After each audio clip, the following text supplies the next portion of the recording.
It's your channel of choice at this time, and this is the program Code Files. Code Files is a program where we um, x-ray cases, prolonged cases, sometimes, if you like, abandoned cases in the judiciary. My name is Charles Agedo. This is Third Eye Africa TV, your number one channel when it comes to crime watch, crime prevention, investigative reporting, and of course, community safety. That's what we do here at Third Eye Africa TV. The program takes a look, like I said, at corruption issues, corruption cases, crime cases, name it. Numerous cases unresolved, pending in the judiciary for for as long as we can remember. And we are here to take a look at one of such cases which has lingered on, I would say, or rather, be in and out of the court for about 11 years now, if I'm not mistaken, just to set a pace, set the tone for the topic of discussion that we'll be going in shortly for today.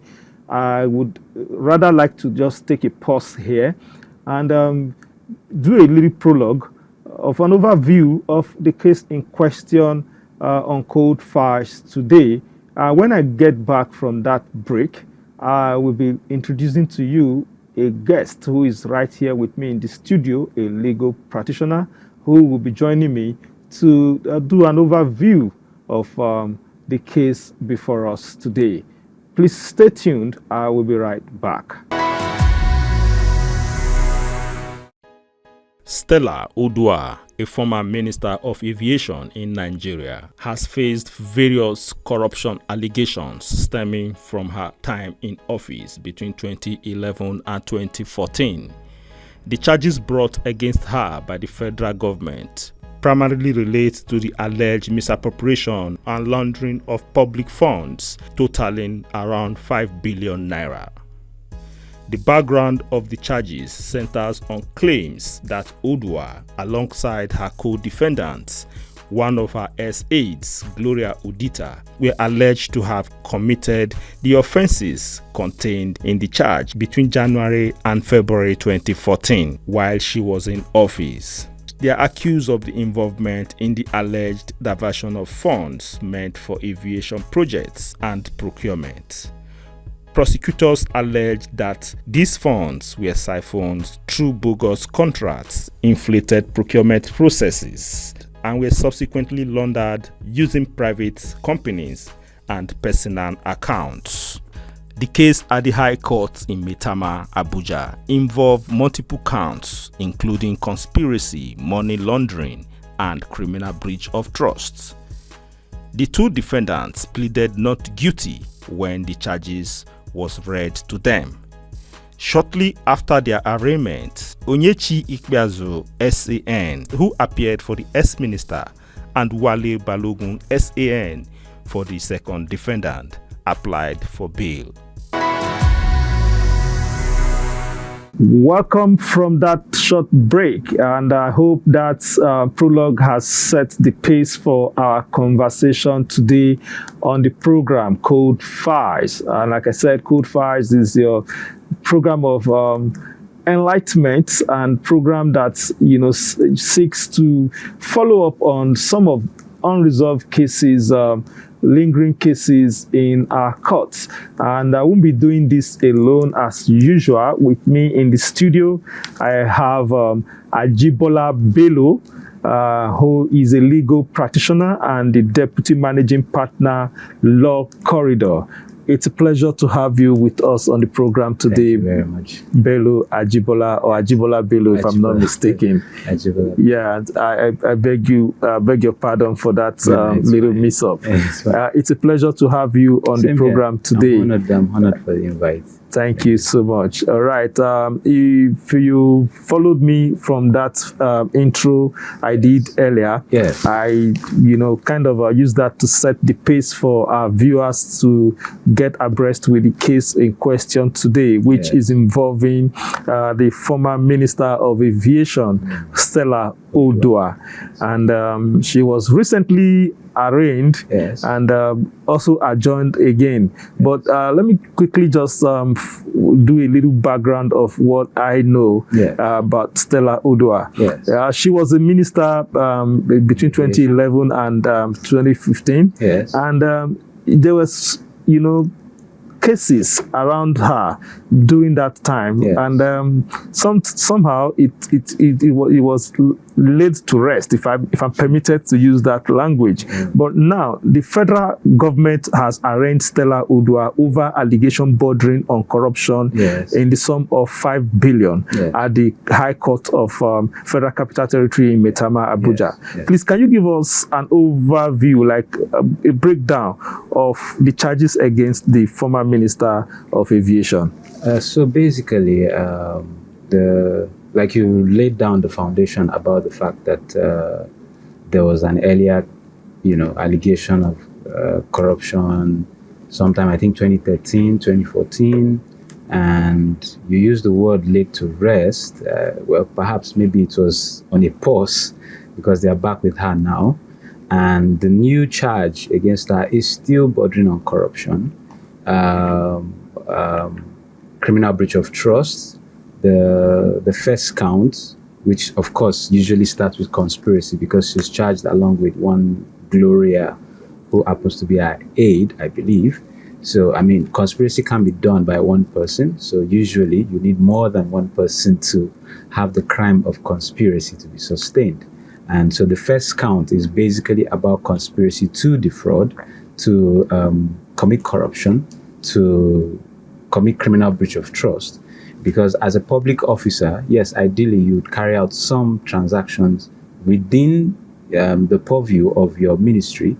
But in the course of doing so, if you use, say, companies that you have interest in to carry out certain acts which perhaps were not even performed, but money is moved from the ministry to those organizations, it will be deemed as, conspiracy to defraud, the state. So the first count basically being on conspiracy, and then the second and third count stretches toward borders on the criminal breach of trust. That's criminal breach of trust of the state now, because there can be individual criminal breach of trust between individuals, and there can be the one that is reposed on you by the state. So it is the criminal breach of trust reposed on her by the state that she's been charged for under the I think penal code. There's a charge under there's a count under the penal code, and then there's one on the if I do remember well, I think there's one on the I can't remember the act now specifically, but there are two. The Money Laundering Act. There's money laundering, and there's one other act I can't really place. There are three basic penal laws under which she's been charged. That has actually set the tone for the conversation. In October 2013, Stella Odua'S was accused of, forcing the Nigerian Civil Aviation Authority to buy 2 armored cars. Yes, I think BMW for use at the cost of 255 million, equivalent to $1.6 million as at that time, which some people alleged that the cost was inflated, and also that there was no provision for such purchase in the budget, and nor did the acquisition process comply with the public procurement policy at that time. We talked about whether it was laid to rest or it was paused. What can you make of that? Why was it not why was that case laid to rest, and why now?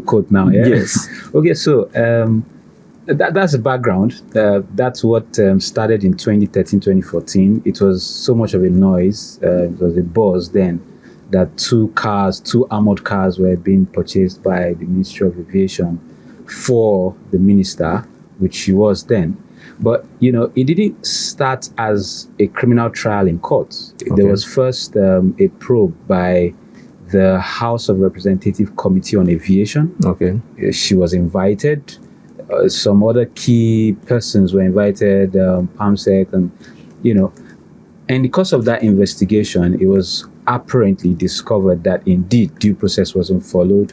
What was budgeted what was spent was almost twice or three times of what was budgeted. Okay. And they didn't comply with the Procurement Act apparently. So she was found guilty by the House of Representative Committee on Aviation. Okay. There was also another probe by I think it was a presidential panel basically, but headed by a former head of civil service. His name should be Bello Issa, I believe. Okay. So he headed that panel as well. They also found that there were some misgivings in the whole entire grand scheme of things. Now, beyond that, there was now a prosecution at the Federal High Court. Okay. The matter was before Justice Eko, if I remember. Okay. Yes, it was Justice Eko. Because certain things happened. There was a threat to Justice Eko's. A text message was sent to him threatening him. Justice Eko directed EFCC to investigate who could have sent that message to the judge sitting on the matter, because it was a follow-up of when he threatened that a bench warrant would be issued against the former minister, Stella Odua'S. Because basically if you're carrying out a criminal trial, you can't actually proceed if the person standing trial is not arraigned before the court. Criminal trial starts with an arraignment. It's not done in absentia. You can't basically try someone in absentia, at least for the first proceeding. You can't do arraignment in absentia. So the court kept adjourning and adjourning and adjourning almost about 14 times, without any progress. Then the judge threatened that he was going to issue bench warrant. And then maybe about a week or so later, the judge received a threat on his own phone. And then he directed EFCC officers. I think the prosecutor then was Liman, SAN, if my memory serves me right. And he directed that they should conduct investigation to find out who sent the threat. They linked the number to one of the companies that was standing trial, because I think it was a 24-count charge then. There were some companies mentioned, including CCECC and a few of them. I mentioned earlier that, yes, a ministry would have certain things to do. But in the course of engaging or carrying out those things you're to do, you necessarily engage companies. Absolutely. But you can't use a pseudo company of yourself or a relative to carry out those things. That'll be conflict of interest. Okay. So several companies were listed among the parties standing trial or who were going to be charged. And they found out that one of the companies that were charged, the BVN of that number is linked to one of the persons on. And the judge even said it in open court, who is a representative of this company, but nobody stood up. Okay. But somehow, some way, that was 2021. The charge was actually filed in December 2020.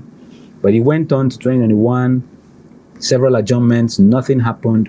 And before we knew it, the former minister moved from the political party she was then into APC, which was the ruling party. Okay. Because at the time she was minister, I think she was minister under the former President Jonathan's regime. Yeah.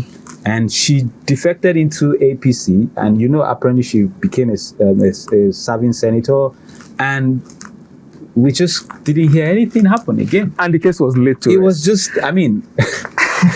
and even now, Justice Eko himself is on suspension. So we don't know whether that matter is still before Justice Eko or is gone. Okay, that was the one that was before the Federal High Court, if I'm not mistaken. Before the Federal High Court. Yes, the information. And I remember well that Federal High Court directed that the file should be transferred to the Ministry of Justice. Okay. So I think what we are having now is a follow-up from the initial directive of the Federal High Court judge that the file be transferred from the EFCC to the Ministry of Justice, because the current one being prosecuted is prosecuted by the Ministry of Justice. Yes, the Attorney General of the Federation, Lateef Fagbemi, was himself at the court. When this arraignment was made. Yes. And from what we gathered, the other case was withdrawn. Perhaps, yes. Withdrawn from the Federal High Court. The Attorney General Federation, by virtue of Section 174 of the Constitution, has the power to initiate, to continue, and discontinue. Okay. So he can discontinue and start another one afresh. Yes. Those three powers can be used however he deems fit. He can continue the one that is already ongoing. That's the one started by EFCC. He could have taken over and continued. He could look at what the EFCC has done and be like, okay, probably things are not properly put in place. We may not succeed if we go on like this. Then he could withdraw that and then conduct fresh investigation, liaise with the organizations that have done the investigation before, and then file a fresh one. So perhaps I believe The one that was filed in 2020 has been transmitted into what we're having now. Okay. I'm just Yes, I'm just going to come in with that same kind of a assumption. Yes. Yeah, because a certain former governor, Yes. who is a serving senator, Yes. made it clear Yeah. in a campaign, a rally, Yes. that once you join APC, your sins are forgiven.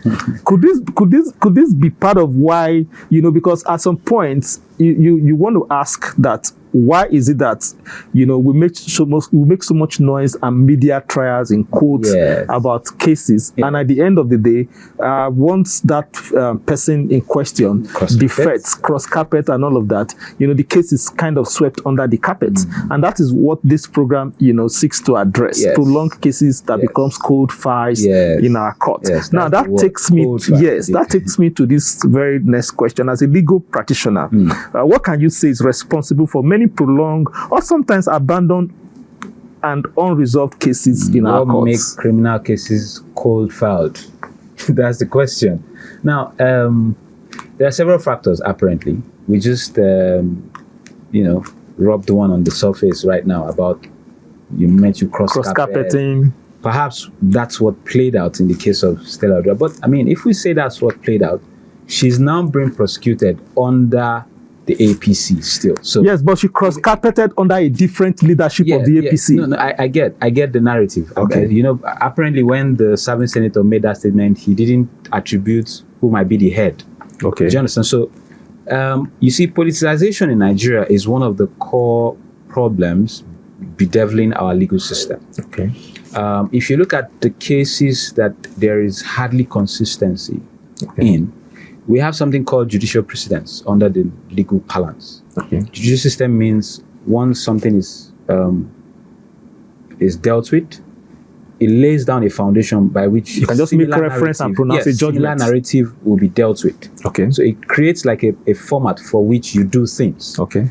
Now, when we have cases decided by Supreme Court, Court of Appeal, Supreme Court being the appellate and and Supreme Court being the apex, that should settle issues naturally, such that all courts below are meant to follow that precedent. Okay. That's why it's called judicial precedent. Okay. But you would find out that in election matters, we hardly get settled principle. They change by the day because there is political interference. With the judiciary. I wouldn't necessarily say directly with the judiciary, but because we have three arms of government. Independent There's arms, always supposedly. this thought that judiciary is not government. No, judiciary is also government. It's an arm of government. It's an arm of government, so it's technically government. So, but most times people say, government is doing, but they usually leave the judiciary out when that conversation is had.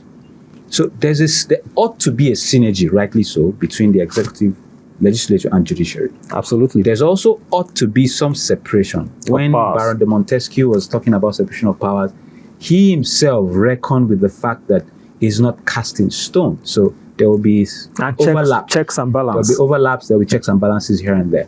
Now, but the overlap is supposed to be in the positive, not in the negative. Okay. But we seem to be having it in the negative, in the sense that once the ruling government, being the executive, wants certain things done in a particular way, all they need to do is liaise with the judiciary and the legislature, and it comes exactly the way they want it.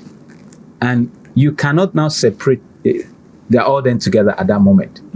So if we have this scenario where there is political interference streaming from first the political cases that we've seen in court, where we hardly get consistency, it will naturally trickle into where political figures are facing criminal trial. So it means you also, at some point, be bending the rules to suit who. And you see the way it plays out is, let's take for instance, they are prosecuting a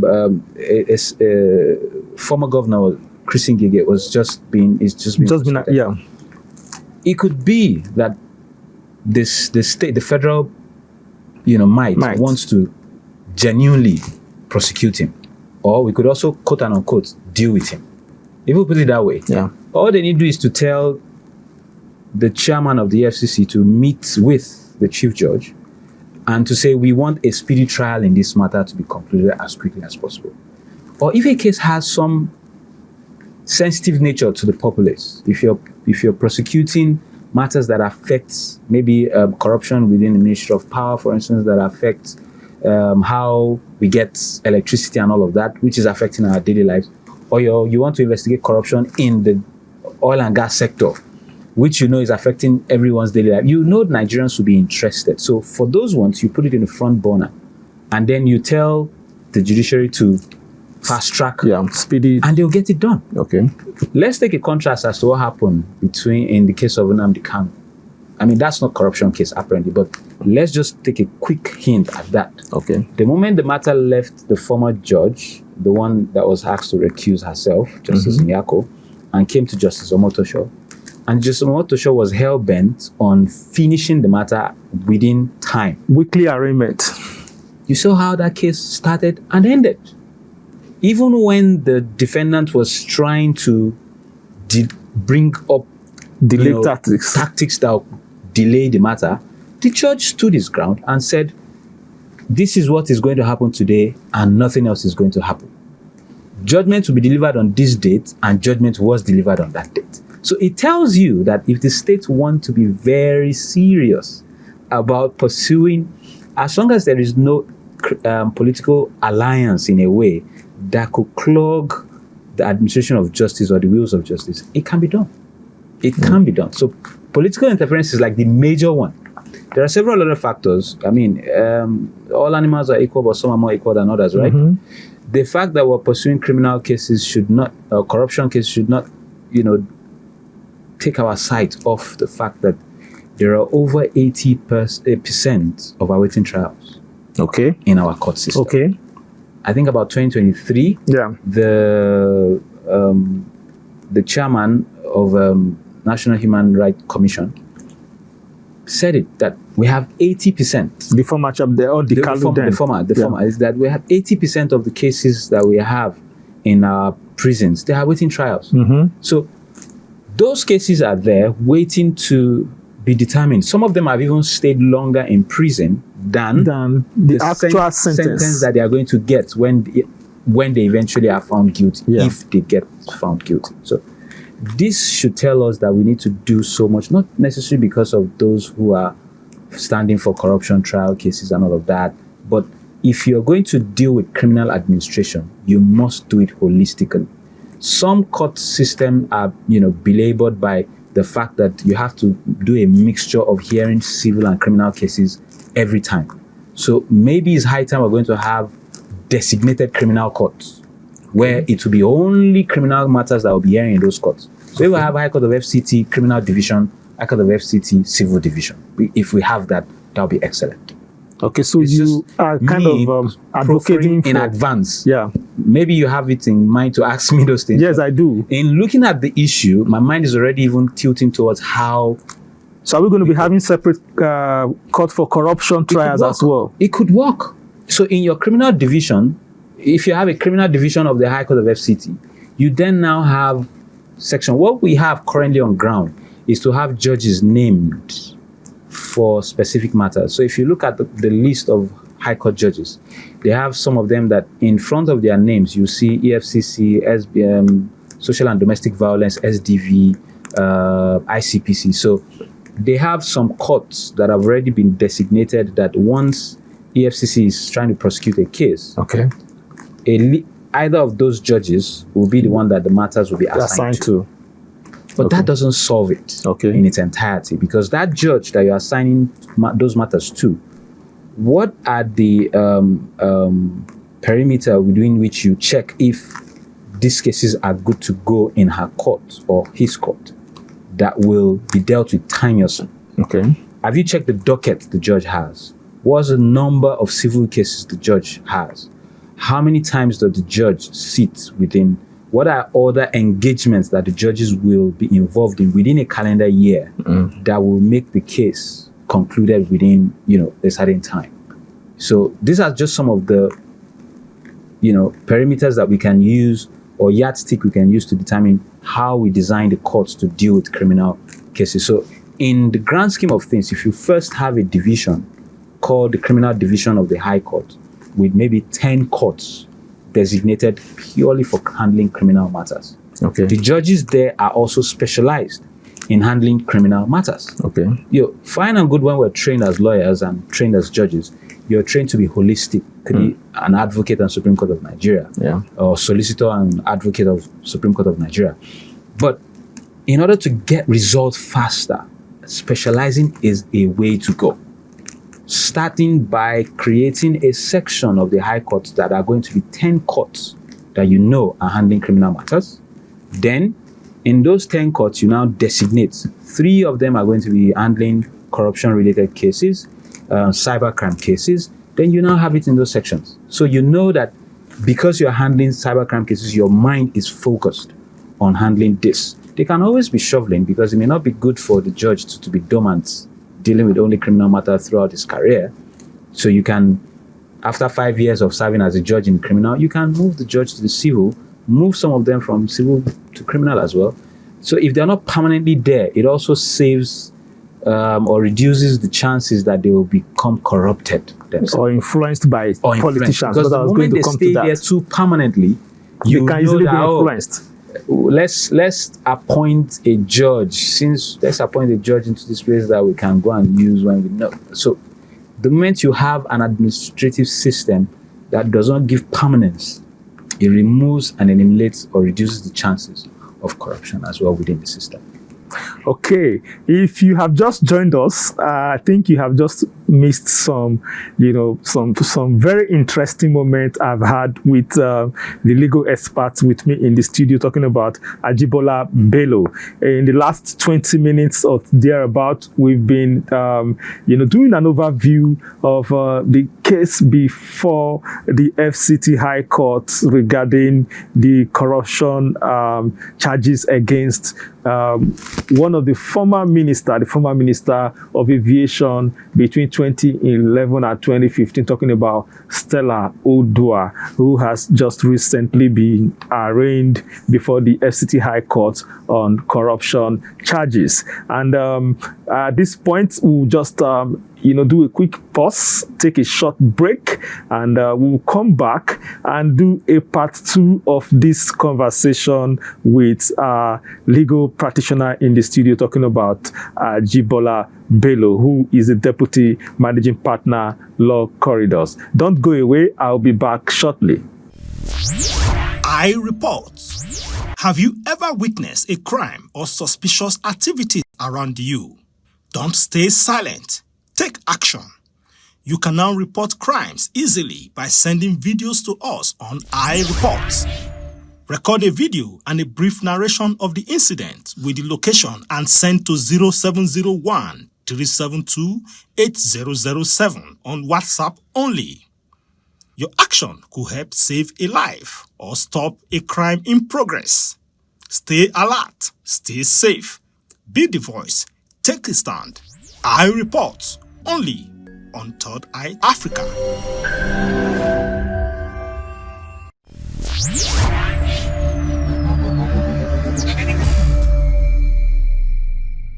Welcome back from that quick break. You're still with me on Cold Files, your program on your darling station, talking about #1 crime watch channel in Africa, Third Eye Africa TV. What we do here is crime prevention, investigative reporting, and of course, community safety. And talking about this program, Code Files, it seeks to bring up those files that have been left untouched, cases unresolved and lingering for only God knows how long in our courts. This is where we try to, beam a spotlight on some of those cases and do a quick review, a historical background check of what has, transpired, during this, period of trials and the ongoing trials as well. We welcome you back to the program, Ajibola Bello. It's been an exciting moment with you over the last 20 minutes or thereabout. And now it's time to, do the part 2 of this conversation. I'll just follow up with where we stopped. We're talking about, having special courts for, criminal trials and all of that. The question was talking about, abandoned cases and all unresolved cases, even the awaiting trials, that Yes. is responsible for the congestion Of in the correctional centers that we have today. What do you think about what do you think is responsible for some of these delays, in trials? Do you think the prosecution agencies of this case are doing enough in terms of investigation before, charging these persons to court? Because we've talked about the judicial aspect of it now. Let's also look at the prosecuting agencies, Yes. various agencies, the DSS, the DSCC, Yes. the ICPC and the likes, and the rest of them. Even the NDLA also, have one of the cases that is lingering that we just talked about in one of my recent episodes. Do you think they are doing enough? Enough. Okay. So the focus now is on the prosecutory agency. Yes. And sometimes to tell whether they're doing enough or not has to be on a case-by-case Okay. basis. Because in some cases, they may be, wanting to nib a scenario in the board, and there might not be sufficient time. Okay.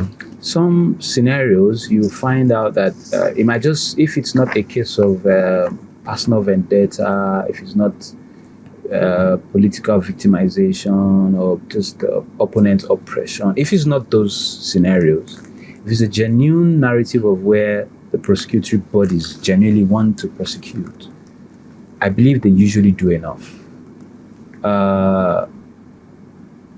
I wouldn't want to mention some cases that I'm personally involved, Okay. but of course they're also public, to the public knowledge. Some of the cases of past governors, for instance. I'm not involved in Yaya Bello's case, so I could use that for an instance. Okay. Being a past governor prosecuted by EFCC, you would ask yourself, what would the EFCC need to do to prosecute? Or what do you think the EFCC would have currently to prosecute? When they were inviting him, were they inviting him basically because they wanted to get evidence, or or they already have? So these are questions that will pop in your head. Absolutely. But our system is structured in a way that if our prosecutory bodies want to work, the work is easy. Okay. They genuinely want to, and I'll tell you why. So if you're invited to the FCC today, for instance, suspected of having committed a crime, not even political office holders now, a random Nigerian Okay. doing business, but in the course of his doing his business, he's been suspected of, let's say, money laundering. Okay. What the prosecutory bodies will do is to have, before they invite such person, they would have related or gotten documents relating to his company, Okay. which is providable by the Corporate Affairs Commission. Yeah. His company would have bank accounts, providable by his banks. The banks will have the bank mandates, signatories to accounts, right? Absolutely. They would have his statement of account for Yes. inflow and outflows of money, right? So EFCC at the back end would have seen that on Thursday, today is, let's say Monday. This Wednesday. Yeah. Let's say Monday. On Monday, the 15th of December, 2025, 100 million naira was paid Deposited, into yeah. your account. And on Wednesday, the 17th, 95 million naira moved out of your account and went into this account. So the FCC will have that information from the bank. Okay. So what they will naturally do at first is to invite all those account traceables, all those persons whose those accounts are linked yes. to, using either the BVN or the likes. So then they will invite those persons and ask them questions, perhaps for clarification, give you opportunity to say, this is how this is the money that we received, this is what it was meant for, this is where it was spent to. You could clarify yourself. Or if you're not able to clarify yourself, then the prosecution starts. Okay. They could draw an inference that indeed there was money laundering. Okay. And then from there, they can charge you to court. So the prosecutory bodies can have all they need to have in terms of investigation. But what I believe is, if, for instance, they don't genuinely intend to prosecute, if it's just to persecute the person, they may even have things. but they want you to just stay in prison, do the media trial, presenting that this person is being charged for this, charged for that, and it's so unfortunate that we're in a system where there's always a sympathy towards somebody being prosecuted. Yeah, because the person is presumed innocent until proven guilty. I get that. But I mean, you look at the, say, Abelo narrative. Okay. And then you have certain citizens of the state crying and screaming against the federal. That he's being persecuted, not prosecuted. I think they should just if you're invited, like I just gave this scenario, okay, EFCC would have a reason to invite you. So just go. Okay. You go there and then you put up the narrative. Your bail will be gotten. If you don't get administrative bail, your lawyers can apply to the court for you to get a court-granted bail pending trial. So I think sometimes it's a case of the prosecutor being responsible and the person being prosecuted also being responsible for the elongation. Okay. You go to court sometimes to, witness some criminal trial, and you find out that it's the lawyers to the defendant who are asking for the adjournment, not even the prosecutor. Okay. So, I just drew an allusion to the Nnamdi Kanu scenario, for instance. So, the prosecuting authorities genuinely, in some cases, credit to them. Say, for instance, the FCC now, they've advanced to certain levels. When you're being interviewed, they'll ensure that you come with a lawyer. They don't interview you or question you or ask you the right statement without the presence of your lawyer. They'll ask you to do that. Okay. Then they'll also have video recordings. So they're trying in some of, and the system is so, because of our BVN, because of how we've interlinked NIN, BVN, CAC, and all those organizations that have been interlinked, data. It's easy for EFCC to get the data they want to carry out an investigation and present a case before the court as timely as they want to. Now, the proving beyond reasonable doubt is a different kettle of fish. Okay. The fact that they don't win cases doesn't mean they were not prepared. Okay. It could just basically be because lawyers, we say, we are masters of loopholes. And because the law already says for someone to be convicted, there must be proof beyond reasonable doubt. So once there is a casting of doubt on what the EFCC has presented, which to them may seem foolproof, it may seem foolproof to the EFCC, but you can, that's why they are experts at criminal defense, just as the way they are experts in criminal prosecution. So it's just a case of antics. Okay. Someone showing the judge that, my lord, it's not safe to convict this person because if you look at this evidence, it doesn't 100% point to this person, and you can't punish someone based on inference. Okay. There has to be proof beyond reasonable doubt. So EFCC may have inference. Okay. ICPC may have inference. Okay. The Dangote acquisition against the NMDPRA. You heard it. He said, the only basis upon which Dangote is saying there's a crime now is that he, as a civil servant, he's paying $5 million as school fees. Or he paid, not that he's paying. He paid. And we saw almost 24 hours later, or maybe 48 hours later, something went into circulation that, my children are on scholarship, certain percent is this, certain percent is that. I think there's another one that is coming to counter it. I'm not the author of that one. So, it was different things that's coming out. Yeah. But as a prosecutory body, you will go beyond that. Okay. You have to, because it might take time for you to reconcile all those details. But I can say fairly that the prosecutory bodies are not doing badly for the ones that are armed enough to be able to. I don't want to go into police narrative of how terrible police might be. There are some cases. Before I came here this morning, there's a narrative of civil defense detaining a woman for selling a phone to someone. She sold a phone to someone 6 months ago, and the person is complaining that the phone is now bad. You bought the phone 6 months ago. And I spoke to the civil defense officer on phone, and he kept saying breach of contract. And I said, civil defense is not empowered to deal with breach of contract. Why would you be detaining someone for over 72 hours over a phone transaction? That's wrong. If the person who bought the phone feels there's a breach of contract, there's a high court. He can file a civil suit, ask for damages, and he will get his damages if his case is genuine and meritorious. So we have this narrative where we have some agencies that are poorly educated, poorly tooled, they lack equipment. I mean, but for EFCC, and maybe because they are up there to deal with high-profile cases, maybe because they are to assist in dealing with money laundering and corruption, perhaps they've been armed enough to do their job. And I think largely they're doing their job, because I've seen some of their prosecutors in court.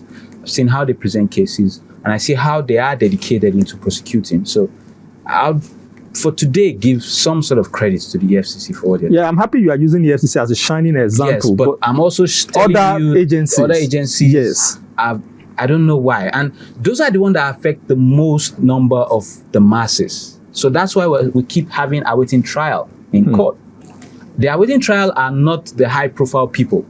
They are sometimes it's like cases of this phone case and all of that. They're the middle class to the bottom. They are the people facing the brunt of it.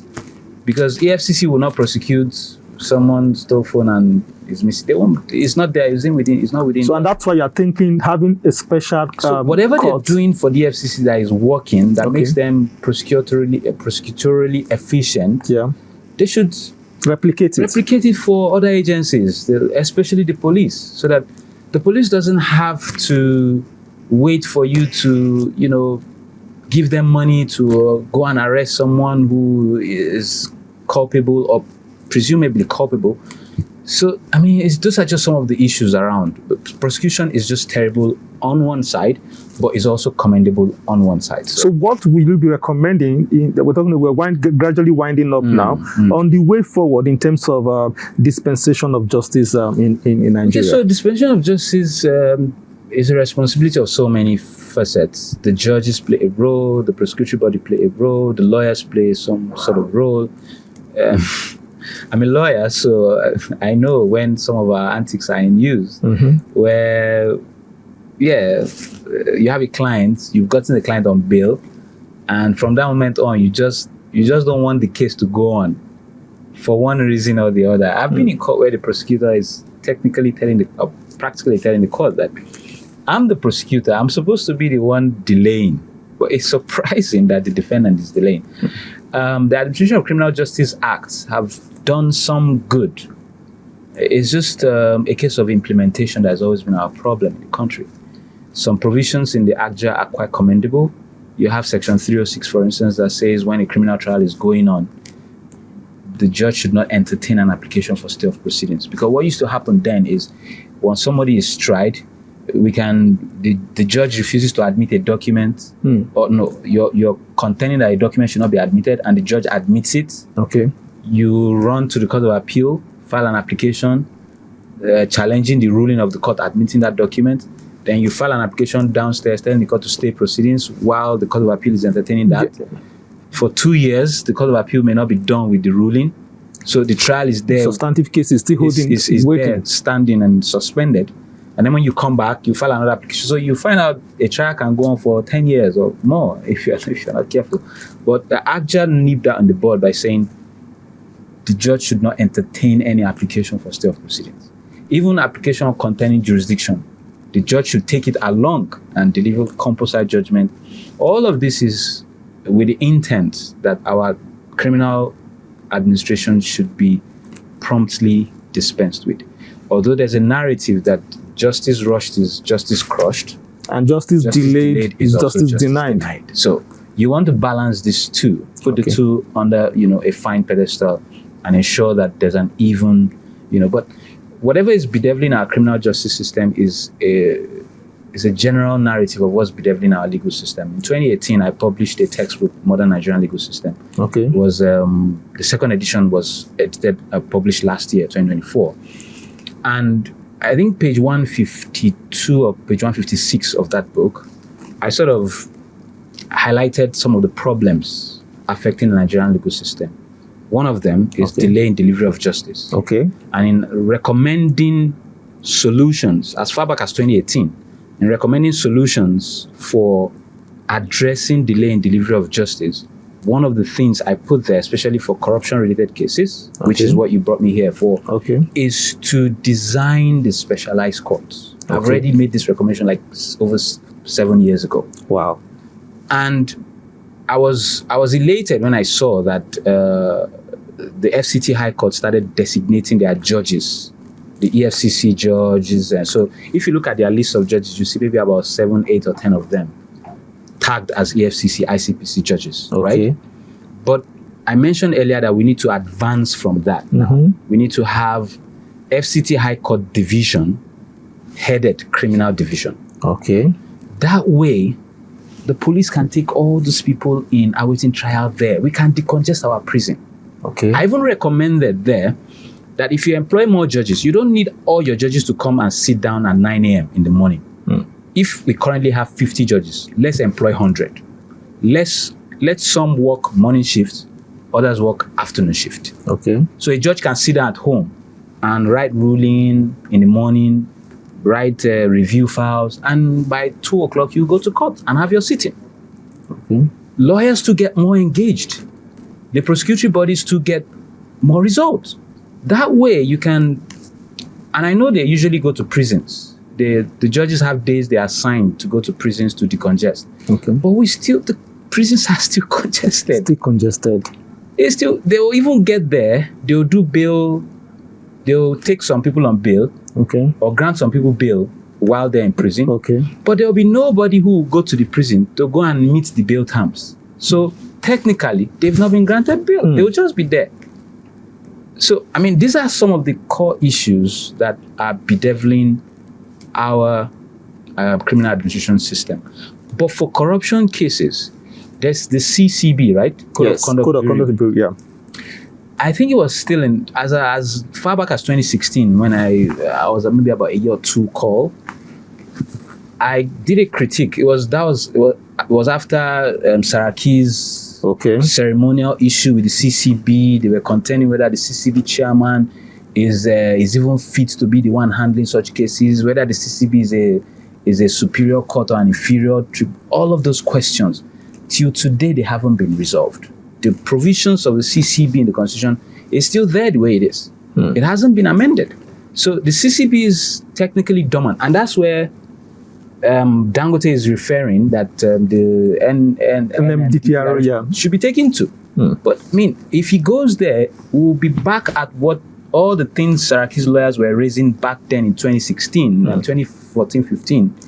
They will still be the same thing they'll raise again when it goes there. So do we need some form of legislation to actually address some of the things you pointed out in your book? Address some of these things. So have you made any plans, any effort by maybe through the legal body as lawyers, to make proposal to the... As lawyers, what we can do, it can come from the auspices of the NBA, yes. But as private lawyers, individual lawyers, what we can do is function as social critics. And in our social criticism, put recommendations. Publicize it. Believe in it to get to the appropriate court authority. I remember far back as say 2019 thereabouts, I wanted a change in the Nigerian law school. And what I did was to take a portion of my book and I addressed it to the DDG of and I mean, some changes did come up with that. So, I mean, things like this can happen. We can, if the NBA and the judicial body are having meetings, for instance, the president of NBA is featuring in some of the meetings that affect the judges, the NBA judges. Some conferences happen and they're invited. If we can sit down to, meet ourselves halfway on how we can get this result, it will go a long way. Sometimes the gathering proofers, they just talk about problems, but the solutions may not be realistic or practicable. But for me, I'm a system-oriented person, so I always think of the system that is practicable. If our problem is that we don't have enough courtrooms, so we can't appoint more judges, the judges will function remotely. They can function remotely. They can function in what they call in shift. we may not have the building yet, but there's a building that Technology we can is do shift taking on. care of so many Yes, things we now. can do a shift. Since Yeah. 2020, when the COVID broke out, we've been handling matters now virtually. Yeah. So the judge can set up an interface at the prison where the judge sit down virtually, and then the registrar and then they bring the lawyers, represent them, write them. They don't, because some of the prison's problem is that they don't have enough vehicles to be conveying people from the prison. Yeah. They will also say that once it's 5 o'clock, they have to take whoever they bring back to the prison. All of those can be resolved. They will not need to bring them. Virtually, you set up a court in all our prisons. All those mini cases that are punishable by 3 years, 7 years imprisonment, you can dispense with them virtually.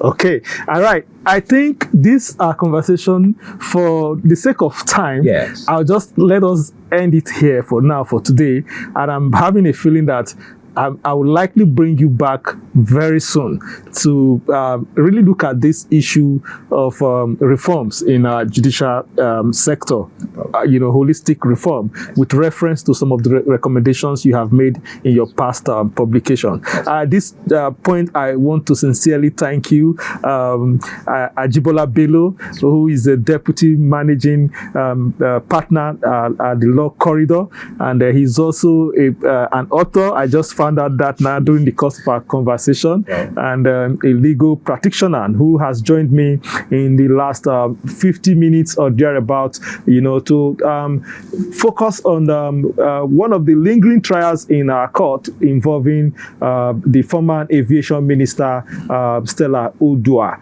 And if you have joined us from the beginning to this time, or even from the half part of the conversation, you will agree with me that the learned friend in the studio has done justice to this trial in question. And that is where we'll be rounding it up for today on the program Code Files. This is your program that deals with unresolved issues in our judicial sector.